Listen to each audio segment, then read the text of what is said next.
श्री शिवाय नमस्तुभ्यम। भगवान शिव और माता पार्वती की असीम कृपा से आप सभी भक्तों का हमारे इस मन की शांति परिवार में हार्दिक स्वागत है। श्रावण मास भगवान भोलेनाथ की आराधना का सबसे पवित्र और पुण्यदायी समय माना गया है। इस पावन मास में शिव नाम स्मरण, शिव कथा का श्रवण और श्रद्धा से की गई उपासना मनुष्य के जीवन को सुख, शांति और आध्यात्मिक ऊर्जा से भर देती है। कहा गया है कि भगवान शिव अपने भक्तों की सच्ची भक्ति से शीघ्र प्रसन्न होकर उनके सभी कष्टों का निवारण करते हैं और उन्हें मनोवांछित फल प्रदान करते हैं। आज से सावन का महीना शुरू हो गया है और आज आप सब सावन महात्म का पहला अध्याय सुनेंगे। यह केवल एक कथा नहीं बल्कि भगवान शिव की महिमा, उनकी अनंत करुणा और भक्ति के अमृत का दिव्य संगम है। इसलिए इस कथा को पूरे मन, श्रद्धा और विश्वास के साथ अंत तक अवश्य सुने। यदि आपको भगवान शिव की कथाएं, व्रत, पूजा विधि और सनातन धर्म से जुड़ी ऐसी ही दिव्य जानकारियां प्रिय है तो हमारे चैनल को सब्सक्राइब करें और बेल आइकन अवश्य दबाएं ताकि हमारी हर नई कथा सबसे पहले आप तक पहुंचे। तो आइए भगवान भोलेनाथ का ध्यान करते हुए उनके श्री चरणों में अपना मन समर्पित करें और आरंभ करते हैं श्रावण मास की पावन कथा। शौनक बोले, हे सूत, हे महाभाग, हे व्यास शिष्य, हे अकल्मष, आपके मुख कमल से अनेक आख्यानों को सुनते हुए हम लोगों की तृप्ति नहीं होती है, अपितु बार बार सुनने की इच्छा बढ़ती जा रही है। तुला राशि में स्थित सूर्य के कार्तिक मास का महात्म्य, मकर राशि में माघ मास का महात्म्य और मेष राशि में स्थित सूर्य में वैशाख महात्म्य का और इसके साथ साथ उन मासों के जो भी धर्म हैं उन्हें आपने भली भांति कह दिया है। यदि आपके मत में इनसे भी अधिक महिमामय कोई मास हो तो तथा भगवत प्रिय कोई धर्म हो तो आप उसे अवश्य कहिए, जिसे सुनकर कुछ अन्य सुनने की हमारी इच्छा न हो। वक्ता को श्रद्धालु श्रोता के समक्ष कुछ भी छिपाना नहीं चाहिए। सूत जी बोले, हे मुनियों, आप सभी लोग सुने। आप लोगों के वाक्य गौरव से अत्यंत संतुष्ट हूँ।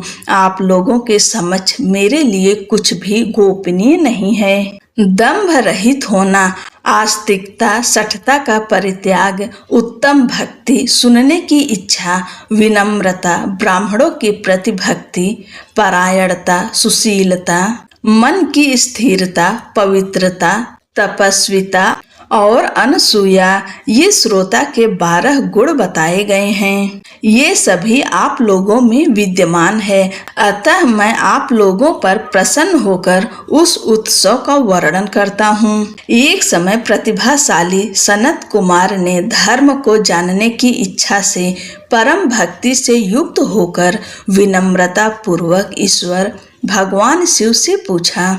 सनत कुमार बोले, योगियों के द्वारा आराधनीय चरण कमल वाले हे देव, हे महाभाग, हमने आपसे अनेक व्रतों तथा बहुत प्रकार के धर्मों का श्रवण किया, फिर भी हम लोगों के मन में सुनने की अभिलाषा है। 12 मासों में जो मास सबसे श्रेष्ठ, आपके अत्यंत प्रीति कराने वाला, सभी कर्मों की सिद्धि देने वाला हो और अन्य मास में किया गया कर्म यदि इस मास में किया जाए तो वह अनंत फल प्रदान कराने वाला हो। हे देव, उस मास को बताने की कृपा कीजिए, साथ ही लोकानुग्रह की कामना से उस मास के सभी धर्मों का भी वर्णन कीजिए। ईश्वर बोले, हे सनत कुमार, मैं अत्यंत गोपनीय भी आपको बताऊंगा। हे सुव्रत, हे विधि नंदन, मैं आपकी श्रवणेच्छा तथा भक्ति से प्रसन्न हूँ।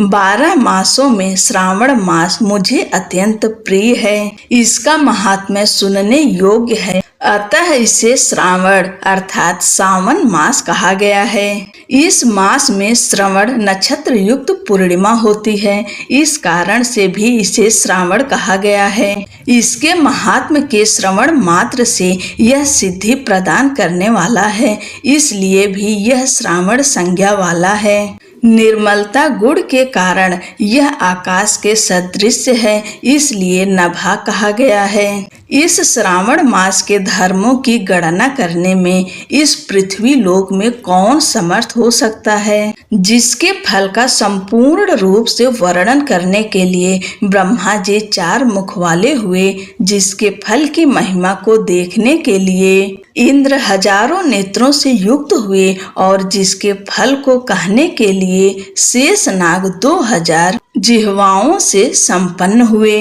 अधिक कहने से क्या प्रयोजन, इसके महात्म्य को देखने और कहने में कोई भी समर्थ नहीं है। हे मुने, अन्य मास की इसकी एक कला को भी नहीं प्राप्त होते। यह सभी व्रतों तथा धर्मों से युक्त है। इस महीने में एक भी दिन ऐसा नहीं है जो व्रत से रहित दिखाई देता हो। इस माह में प्रायः सभी तिथियां व्रत युक्त हैं। इसके महात्म्य के संदर्भ में मैंने जो कहा वह केवल प्रशंसा मात्र नहीं है। आर्तों, जिज्ञासुओं, भक्तों, अर्थ की कामना करने वाले, मोक्ष की अभिलाषा रखने वाले और अपने अपने अभीष्ट की आकांक्षा रखने वाले चारों प्रकार के लोगों, ब्रह्मचर्य, गृहस्थ, वानप्रस्थ, संन्यास आश्रम वाले को इस श्रावण मास में व्रतानुष्ठान करना चाहिए। सनत कुमार बोले, हे भगवान, हे सत्तम, आपने जो कहा कि इस माह में सभी दिन एवं तिथियां व्रत रहित नहीं हैं, तो आप उन्हें मुझे बताएं। किस तिथि और किस दिन में कौन सा व्रत होता है, उस व्रत का अधिकारी कौन है, उस व्रत का फल क्या है, किस किस ने उस व्रत को किया, उसके उद्यापन की विधि क्या है, प्रधान पूजन कहाँ हो और जागरण करने की क्या विधि है, उसका देवता कौन है, उस देवता की पूजा कहाँ होनी चाहिए, पूजन सामग्री क्या क्या होनी चाहिए और किस व्रत का कौन सा समय होना चाहिए। हे प्रभु, वह सब आप मुझे बताएं। यह मास आपको प्रिय क्यों है, किस कारण यह पवित्र है, इस मास में भगवान का कौन सा अवतार हुआ, यह सभी मासों में श्रेष्ठ कैसे हुआ और इस मास में कौन कौन धर्म अनुष्ठान के योग्य हैं। हे प्रभु, यह सब बताएं। आपके समक्ष मुझ अज्ञानी का प्रश्न करने में कितना ज्ञान हो सकता है, अतः आप संपूर्ण रूप से बताएं। हे कृपालो, मेरे पूछने के अतिरिक्त भी जो जो शेष रह गया हो उसे भी लोगों के उद्धार के लिए कृपा करके बताएं। रविवार, सोमवार, भौमवार, बुधवार, बृहस्पतिवार, शुक्रवार और शनिवार के दिन जो करना चाहिए, हे विभो, वह सब मुझे बताइए। आप सबके आदि में आविर्भूत हुए हैं, अतः आपको आदि देव कहा गया है। जैसे एक की विधि बाधा से